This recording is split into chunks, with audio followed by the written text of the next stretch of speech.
Welcome to our YouTube channel. இப்போ நம்ம என்ன லெசன் பார்க்க போகிறோம் அப்படின்னா, 6th டேர்ம் 1 லெசன் 2ல இருக்க மனிதர்களின் பரிணாம வளர்ச்சி. இப்போ நம்ம அந்த லெசன் தான் வந்து பார்க்க போகிறோம். ஸோ இதுக்கு முன்னாடி வந்து இந்த லெசனை வந்து ஒரு ஓவர் வியூ மாதிரி பார்த்துருப்போம்.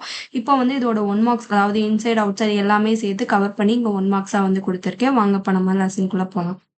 ஸோ ஃபர்ஸ்ட் புவி எப்போ தோன்றுச்சு அப்படின்னா 460 கோடி ஆண்டுகளுக்கு முன்னாடி. மனிதன் வந்து எப்போ நிமிர்ந்து நடக்க தொடங்குனாங்க அப்படின்னா 20 லட்சம் ஆண்டுகளுக்கு முன்னாடி.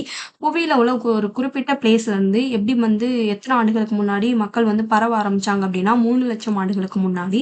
அதாவது முன்ன காலத்துல உள்ள மக்கள் வந்து ஒரு பிளேஸை விட்டு விட்டு விட்டு என்ன சொல்றது, அதை விட்டு முன்னேறிக்கிட்டே போய்க்கிட்டே தான் இருந்தாங்க. பட் ஒரே இடத்துல நின்று வேளாண்மை பண்ண ஆரம்பிச்சது எப்போ அப்படின்னா 8000 ஆண்டுகளுக்கு முன்னாடி. அடுத்து வந்து நாகரிகம் எப்போ வந்து தோன்ற ஆரம்பிச்சிச்சு அப்படின்னா 5000 ஆண்டுகளுக்கு முன்னாடி.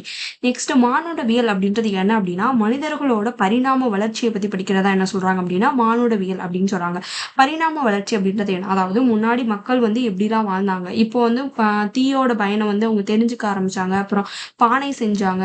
நெக்ஸ்ட் என்ன, அதாவது நாய்களை வந்து பழக்கப்படுத்தினாங்க. இது எல்லாமே அவங்களோட பரிணாம வளர்ச்சியை பத்தி தான் சொல்லுது.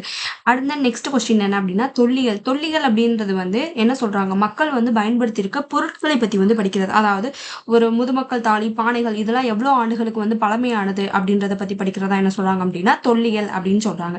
நெக்ஸ்ட் அதாவது மானுடவியல் ஆந்த்ரோபாலஜி அப்படின்றது வந்து எந்த வார்த்தையிலிருந்து வந்துச்சு அப்படின்னா கிரேக்க வார்த்தையிலிருந்து வந்துச்சு அப்படின்னு சொல்றாங்க. நெக்ஸ்ட் இது வந்து எத்தனை கிரேக்க வார்த்தை அப்படின்னா 2 கிரேக்க வார்த்தை. ஒன்று என்ன அப்படின்னா ஆந்த்ரோபோஸ், இன்னொன்று வந்து லோகோஸ். ஆந்த்ரோபோஸோட மீனிங் என்ன அப்படின்னா மனிதன். நெக்ஸ்ட் லோகோஸோட மீனிங் என்ன அப்படின்னா எண்ணங்கள் அல்லது வந்து காரணங்கள். ஃபர்ஸ்ட் ஆந்த்ரோபோஸ், அதை நம்ம எப்படி வந்து ஞாபகம் வச்சுக்கலாம் அப்படின்னா போஸ் யார் வந்து அதிகமாக கொடுப்பா, ஹியூமன் தான் வந்து அதிகமாக கொடுப்பாங்க. ஸோ இதோட மீனிங் என்ன அப்படின்னா மனிதன் அப்படின்னு. லோகோஸ் அப்படின்றது என்ன அப்படின்னா இப்போ வந்து ஒருத்தவங்க யாராச்சும் நியூவாக ஏதாச்சும் பிஸ்னஸ் ஸ்டார்ட் பண்ண போகிறாங்க அப்படின்னா அவங்களோட அவங்களுக்குன்னு ஒரு சில ரீசன் வந்து இருக்கும் அந்த லோகோ போகிறதுக்கு. ஸோ அதை தான் என்ன சொல்கிறாங்க அப்படின்னா எண்ணங்கள் அல்லது வந்து காரணம் அப்படின்னு சொல்லலாம். நெக்ஸ்ட் வந்து பரிணாம வளர்ச்சி அப்படின்னா ஃபர்ஸ்ட் என்ன, அதாவது தொல்லியலையும் மானுடவியலையும் நம்ம ஒரு அறிவியல் நோக்கில் பார்க்கறதா என்ன சொல்லுவாங்க அப்படின்னா பரிணாம வளர்ச்சி அப்படின்னு சொல்லுவாங்க. நெக்ஸ்ட் ஒரு கூற்று காரணம் வந்து இருக்கு. இதுல வந்து என்ன சொல்றாங்க அப்படின்னா மனிதர்கள் வந்து வேட்டையாட போகும்போது நாய்களை வந்து கூடவே அழைச்சிட்டு போனாங்க. ஏன் அப்படின்னா விலங்கு ஏதாச்சும் வருது அப்படின்னா நாய்கள் வந்து மோப்ப சக்தியை வச்சு அதை வந்து கண்டுபிடிக்கும் அப்படின்ட்டு சொல்றாங்க. ஸோ இது என்ன அப்படின்னா கூற்று காரணம் இரண்டும் சரி. நெக்ஸ்ட் வந்து தவறான இடையை வந்து தேர்ந்தெடு. அதுல வந்து ஃபர்ஸ்ட் ஒன்று வந்து என்ன சொல்றாங்க அப்படின்னா பழைய கற்காலம் வந்து கற்கருவிகள் அப்படின்னு சொல்றாங்க. செகண்ட் என்ன அப்படின்னா நியாண்டர்தால் வந்து முழுமையான மனிதன் அப்படின்னு சொல்றாங்க. மூணாவது வந்து குரோமிங்னான்ஸ் அப்படிங்கிறது வந்து லாஸ்காஸ் குகைகள். ஸோ இதுலயே பார்த்தோம் அப்படின்னா நியாண்டர்தால் முழுமையான மனிதன் அப்படின்றது வந்து தவறு. அந்த நெக்ஸ்ட் கொஸ்டின், அதாவது பொருந்தாததை வந்து வட்டமிடு. Australopithecus, Homo habilis, Homo erectus, Neanderthal இதில் வந்து எது வந்து பொருந்தாதது அப்படின்னா நியாண்டர்தாலாம். ஏன் அப்படின்னா நியாண்டர்தால் அப்படிங்கிறவங்க வந்து ஐரோப்பாவில் வந்து தோன்றியவங்க, மற்ற இருக்க 3 பேருமே வந்து ஆப்பிரிக்காவில் தோன்றியவங்க அப்படின்னு சொல்கிறாங்க. நெக்ஸ்ட் வந்து அகழாய்வில் கண்டுபிடிக்கப்பட்ட பொருட்களின் காணத்தை கணிக்க உதவுற ஒரு முறை என்ன அப்படின்னா கார்பன் 14 தான். இது வந்து நம்ம ஃபிசிக்ஸ்லேயே வந்து நிறையா வந்து படிச்சிருப்போம். அதாவது ஒரு ஒரு மரம் இருக்குது அப்படின்னா அந்த மரத்தோட வயது என்ன அப்படின்றத வந்து கார்பன் 14 மூலியமாக தான் கண்டுபிடிப்பாங்க அப்படின்னு. அந்த நெக்ஸ்ட் கொஸ்டின் வந்து மனிதர்கள் மற்றும் அவர்களோட பரிணாம வளர்ச்சியை பற்றி படிக்கிற படிப்புக்கு வந்து என்ன சொல்லுவாங்க அப்படின்னா ஆந்த்ரோபாலஜி, அதாவது மானுடவியல் அப்படின்னு சொல்லுவாங்க. இது வந்து முன்னாடியே பார்த்ததுதான். இது வந்து எந்த வார்த்தையிலேருந்து வந்துச்சு அப்படின்னா கிரேக்க வார்த்தையிலேருந்து வந்துச்சு. ஆந்த்ரோபோஸ் அப்படின்றது வந்து அதோட மீனிங் என்ன ஹியூமன். லோகோஸோட மீனிங் என்ன அப்படின்னா எண்ணங்கள் அல்லது வந்து காரணங்கள்.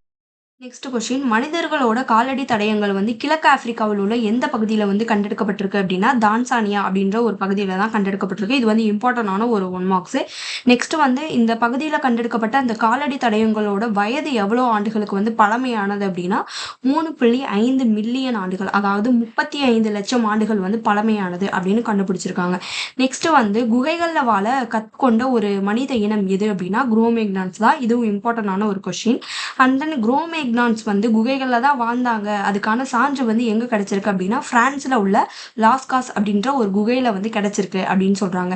இந்த லாஸ்காஸ் குகைகளில் வாழ்ந்த இந்த குரோமேக்னான்ஸ் மக்கள் வந்து அவங்கக்கிட்ட ஒரு முக்கியமான பழக்கம் ஒன்று வந்து இருந்துச்சா. என்ன அப்படின்னா அவங்க வந்து இறந்தவர்களை என்ன பண்ணாங்க அப்படின்னா புதைக்கிற பழக்கம் வந்து அவங்கக்கிட்ட வந்து இருந்துச்சு அப்படின்னு சொல்கிறாங்க. நெக்ஸ்ட் வந்து மனிதர்களோட பரிணாம வளர்ச்சியில் ஏற்பட்ட 3 முக்கியமான மாற்றங்களை வந்து நம்ம எதெல்லாம் சொல்லுவோம் அப்படின்னா மனிதர்கள் காலப்போக்கில் வந்து நிமிர்ந்து நிமிர்ந்த நிலைக்கு வந்து நிமிர்ந்து நடக்க ஆரம்பிச்சாங்க. நெக்ஸ்ட் வந்து கட்டை விரல்ல வந்து ஒரு மாற்றம் வந்து ஏற்பட்டுச்சு. அதாவது இருக்க பற்றி நடக்க ஆரம்பிச்சாங்க. அந்த மாதிரி சொல்றாங்க. இன்னொன்று வந்து மூளையோட வளர்ச்சி. அதாவது மனிதர்கள் என்ன பண்ண ஆரம்பிச்சாங்க அப்படின்னா, ஒரு குறிப்பிட்ட ஸ்டேஜ் போக போக மனிதர்கள் வந்து சிந்திக்க ஆரம்பிச்சாங்க அப்படின்னு சொல்றாங்க. நெக்ஸ்ட் வந்து ஹோமோ செபிலியன்ஸ் மனிதர்கள் வந்து எந்த பகுதியிலேருந்து உலகில் உள்ள பல்வேறு பகுதிகளுக்கு வந்து இடம்பெயர ஆரம்பிச்சாங்க அப்படின்னா கிழக்கு ஆப்பிரிக்காவிலேருந்து. அதாவது கிழக்கு ஆப்பிரிக்காவில் தான் ஹோமோ செபிலியன்ஸ் அப்படின்ற இனம் வந்து தோன்ற ஆரம்பிச்சிச்சு. தோன்றி உலகின் வந்து பல்வேறு பகுதிகளுக்கு என்ன பண்ண ஆரம்பிச்சாங்க அப்படின்னா பிரிஞ்சு போக ஆரம்பிச்சாங்க அப்படின்னு சொல்லிட்டு சொல்றாங்க. நெக்ஸ்ட் கொஸ்டின் என்ன அப்படின்னா, மனிதர்களோட உடல் அமைப்பும் நிறமும் தோலோட நிறமும் வேறுபட காரணம் என்ன அப்படின்னா, இது வந்து வானிலையும் காலநிலையும் தான். எக்ஸாம்பிளுக்கு இப்போ என்ன சொல்றது, சீனால இருக்கிறவங்களோட ஃபேஸ் கட்டுக்கும் ஆப்பிரிக்கால இருக்கவங்களோட ஃபேஸ் கட்டுக்கும் நிறைய டிஃப்ரென்ஸ் வந்து இருக்கு. அதுக்கான முக்கியமான ரீசன் என்ன அப்படின்னா, அந்த இடத்துல உள்ள காலநிலையும் வானிலையும் தான். நெக்ஸ்ட் கொஸ்டின், அதாவது காலநிலை மற்றும் உடலமைப்பு மாற்றங்களால் மனிதர்களின் உருவானது எது அப்படின்னா, வெவ்வேறு இனங்கள் தான் தோன்ற ஆரம்பிச்சிச்சு அப்படின்னு சொல்றாங்க. நெக்ஸ்ட் மனிதர்களும் அவர்களோட வாழ்விடங்களும் சொல்லிட்டு பார்த்தோம் அப்படின்னா, ஆஸ்ட்ரலோபித்திகஸ் இவங்க வந்து கிழக்கு ஆப்பிரிக்கா, ஹோமோ ஹெபிலிஸ் வந்து தென்னாப்பிரிக்கா, ஹோமோ எரெக்டஸ் வந்து ஆப்பிரிக்கா மற்றும் ஆசியா, நியாண்டர்தால் வந்து யுரேசியா அதாவது ஐரோப்பா மற்றும் ஆசியா, குரோமேக்னான்ஸ் வந்து பிரான்ஸ், நெக்ஸ்ட் வந்து பீக்கிங் மனிதன் வந்து சீனா, ஹோமோ செபிலியன்ஸ் வந்து ஆப்பிரிக்கா, ஹைடல்பர்க் அப்படின்றவங்க வந்து லண்டன். ஸோ இதை எப்படிலாம் நம்ம ஷார்ட்கட்டில் வந்து ஞாபகம் வச்சுக்கலாம் அப்படின்னு இப்போ பார்க்கலாம். ஷார்ட்கட்டில் எப்படி ஞாபகம் வச்சுக்கிறது அப்படின்னா, ஆஸ்ட்ரலோபித்திகஸ் அதாவது ஆஸ்திரேலியா கிழக்கில் இருக்குது அந்த மாதிரி சொல்கிறது. அண்ட் தென் வந்து ஹெபிலிஸ், ஹோமோ ஹெபிலிஸ்ன்னு சொல்லிட்டு பார்த்தோம் அப்படின்னா ஹாப்பியாக தெற்கில் அப்படின்றது. இன்னொன்று ஹோமோ எரெக்டஸ் வந்து எதிரில் 2 அப்படின்றது. ஏன்னா அது வந்து ஆப்பிரிக்கா ஆசியா ரெண்டுலையுமே தான் அதோட தோற்றம் வந்து இருந்துச்சு அதனால.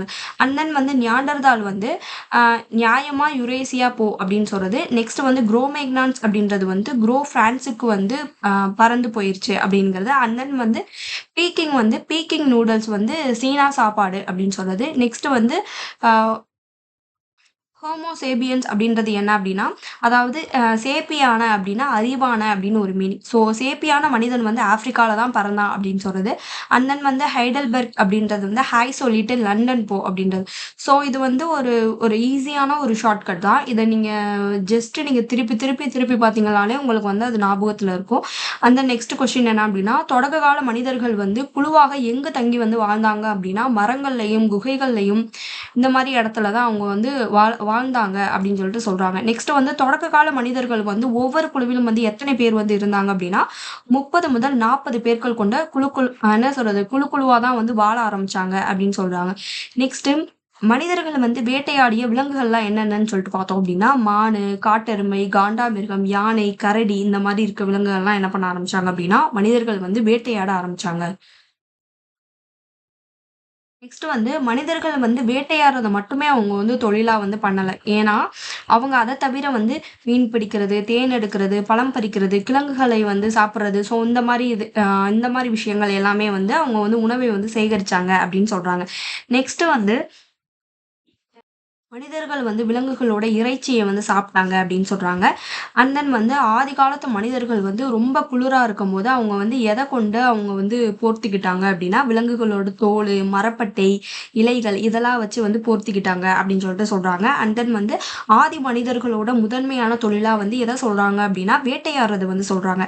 அண்ட் தென் நெக்ஸ்ட் கொஸ்டின் என்ன அப்படின்னா, பெரிய விலங்குகளை வந்து கொல்றதுக்கு எந்த ஆயுதங்களை வந்து பயன்படுத்தினாங்க அப்படின்னா கூர்மையான ஆயுதங்களை வந்து பயன்படுத்தினாங்க அப்படின்னு சொல்லிட்டு சொல்றாங்க. இந்த கூர்மையான ஆயுதங்கள் வந்து செய்யறதுக்கு எத்தனை கற்கள் வந்து பயன்படுத்தப்பட்டுச்சு அப்படின்னா 2 கற்களை வந்து பயன்படுத்தப்பட்டுச்சு அப்படின்னு சொல்றாங்க. அண்ட் நெக்ஸ்ட் கொஸ்டின் என்ன அப்படின்னா, கற்கருவிகள் செய்ய எந்த கல் வந்து மிகவும் ஏற்றதா இருந்துச்சு அப்படின்னா சிக்கிமுக்கி கற்கள். அதாவது சிக்கிமுக்கி கற்களை உரசும் போதுதான் என்ன வந்துச்சு அப்படின்னா தீ வந்துச்சு. ஓகேவா அந்த அண்ட் தென் வந்து இதை வந்து சுத்தியல் மாதிரி ஒரு சில பொருட்கள் வந்து பயன்படுத்தினாங்க. எதுக்காக வந்து சிக்கிமுக்கி கற்களை தேர்ந்தெடுத்தாங்க அப்படின்னா அதோட வலிமை வந்து ரொம்ப ஸ்ட்ராங்கா இருந்துச்சு அப்படின்னு. ஸோ அந்த மாதிரி வந்து கற்கருவிகளை பண்ணும்போது வந்து பிடிக்கிறதுக்கு வந்து ஸ்ட்ராங்காக இருக்கணும் அப்படின்னு சொல்லிட்டு மரத்திலான கைப்பிடியை தான் வந்து பயன்படுத்தினாங்க அப்படின்னு சொல்லிட்டு சொல்கிறாங்க. நெக்ஸ்ட் வந்து மனிதர்கள் உருவாக்கிய முதன்மையான ஒரு கருவி எது அப்படின்னா பெரிய அளவில் கற்களை கொண்டு உருவாக்குனது அப்படின்னா கோடாரி. நெக்ஸ்ட் வந்து என்ன சொல்கிறாங்க அப்படின்னா முன்னோர்கள் வந்து கோடாரிகளை வந்து எதற்கு பயன்படுத்தினாங்க, இது நமக்கே தெரியும். மரத்தை ஒன்று வெட்டியிருப்பாங்க, மரக்கிளையை வந்து நீக்கியிருப்பாங்க, வேட்டையாடுறதுக்கு, விலங்குகளை தோலை வந்து உரிக்கிறதுக்கு இந்த மாதிரி இதுக்கெல்லாம் வந்து பயன்படுத்தினாங்க. ஸோ வந்து தீப்பெட்டியை வந்து பயன்படுத்தாமல் நெருப்பை மட்டுமே உருவாக்குற பழக்கம் வந்து இன்றும் வந்து தமிழ்நாட்டில் உள்ள எந்த மாவட்டத்தில் உள்ள சில கிராமங்களில் வந்து இருக்குது அப்படின்னா, நீலகிரி மாவட்டத்தில் உள்ள சில கிராமங்களில் வந்து இன்னமும் வந்து தீப்பெட்டியை பயன்படுத்தாம கல்லால் வந்துட்டு என்ன சொல்கிறாங்க அப்படின்னா, அந்த தீ வர வைக்கிற பழக்கம் வந்து இன்ன வரை இருக்குது அப்படின்னு சொல்லிட்டு சொல்கிறாங்க. தென் வந்து ஆதி மனிதர்கள் வந்து நெருப்பை வந்து உருவாக்குறதுக்கு எந்த கல்லை வந்து பயன்படுத்தினாங்க அப்படின்னா, சிக்கிமுக்கி கற்களை வந்து பயன்படுத்தினாங்க அப்படின்னு சொல்கிறாங்க. நெக்ஸ்ட் கொஸ்டின் என்ன அப்படின்னா, மனிதர்களுக்கு வந்து நெருப்பு அப்படிங்கிற எந்த வழியில வந்து பயன்பட்டுச்சு அப்படின்னா, காட்டு விலங்குகள் கிட்ட இருந்து அவங்கள வந்து பாதுகாத்துக்கணும் அப்படின்றதுக்காகவும், சமைக்கிறதுக்காகவும், நெக்ஸ்ட் வந்து இரவுல வந்து ஓவர் குளிரா இருக்கு அப்படின்னா, அதுல நெருப்பு மூட்டுறதுக்காகவும் வந்து நெருப்ப வந்து பயன்படுத்துனாங்க அப்படின்னு சொல்றாங்க. நெக்ஸ்ட் வந்து மனிதர்கள் வந்து ஒரு சிந்தனையிலும், இன்னொன்னு வந்து அனுபவத்திலும் வந்து ஒரு சிறந்த அறிவியல் கண்டுபிடிப்பா எத சொல்றாங்க அப்படின்னா, சக்கரம் தான். ஸோ மனித வரலாற்றிலேயே ஒரு முதல் தரமான கண்டுபிடிக்கப்பட்ட ஒரு கருவி எது அப்படின்னா, சக்கரம் வந்து உருவாக்குனது அப்படின்னு சொல்லிட்டு சொல்றாங்க. எப்படி வந்து உங்க சக்கரம் வந்து இது பண்ணணும் அப்படின்னு உங்களுக்கு மைண்ட்ல வந்துச்சு அப்படின்னா, மலைகள்ல இருந்து கற்கள் வந்து உருண்டு வர்றத பார்த்து தான் இவங்க வந்து சக்கரம் வந்து உருவாக்குனாங்க அப்படின்னும் சொல்றாங்க. நெக்ஸ்ட் வந்து பானை செய்யறக்கே ரொம்ப வந்து ஒரு உதவிகரமா இருந்தது எது அப்படின்னா, சக்கரம் தான் அப்படின்னு சொல்றாங்க. பானை வந்து ரொம்ப ஸ்ட்ராங்கா இருக்கணும் அப்படின்றதுக்காக, அத மனிதர்கள் வந்து அந்த பானைய வந்து என்ன பண்ணாங்க அப்படின்னா, நெருப்புல வந்து சுட்டாங்க அப்படின்னு சொல்றாங்க. நெக்ஸ்ட் வந்து இந்த பானை மீது வந்து வண்ணங்கள் பூச பயன்படுத்தப்பட்ட இயற்கை சாயங்கள் எவற்றிலிருந்து தயாரிக்கப்பட்டன அப்படின்னா, தாவரங்களோட வேர்கள், இலைகள் மற்றும் வந்து மரப்பட்டைகளிலிருந்து அதோட சாறுல இருந்து தான் வந்து பயன்படுத்துனாங்க அப்படின்னு சொல்லிட்டு சொல்றாங்க. அதாவது நெக்ஸ்ட் வந்து பாறை ஓவியங்கள் வந்து எத வந்து வெளிப்படுத்துது அப்படின்னா, ஆண்களும், பெண்களும் வந்து வேட்டையாடுறதோட காட்சிய தான் வந்து அதிகமா வெளிப்படுத்துது அப்படின்னும் சொல்றாங்க.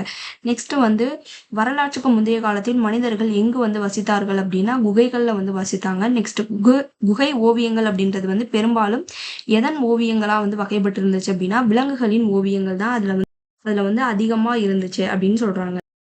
ஸோ இதோட பார்ட் 1 வந்து முடியுது. அண்ட் தென் நெக்ஸ்ட் கிளாஸ்ல நான் வந்து பார்ட் 2 வந்து போடுறேன். மொத்தம் வந்து நெறைய 1 மார்க்ஸ் இருக்கனால இத வந்து பாதியா பிரிச்சு பார்ட் 1, பார்ட் 2 அப்படின்னு போடலான்னு முடிவெடுத்தது. ஸோ இதோட இந்த பார்ட் 1 வீடியோ வந்து முடியுது. மறக்காமல் லைக் பண்ணுங்கள், ஷேர் பண்ணுங்கள், கமெண்ட் பண்ணுங்கள். பக்கத்தில் இருக்க பெல் ஐக்கானை கிளிக் பண்ணுங்கள். பாய். நம்ம நாளைக்கு இன்னொரு வீடியோவில் பார்க்கலாம். தேங்க்யூ.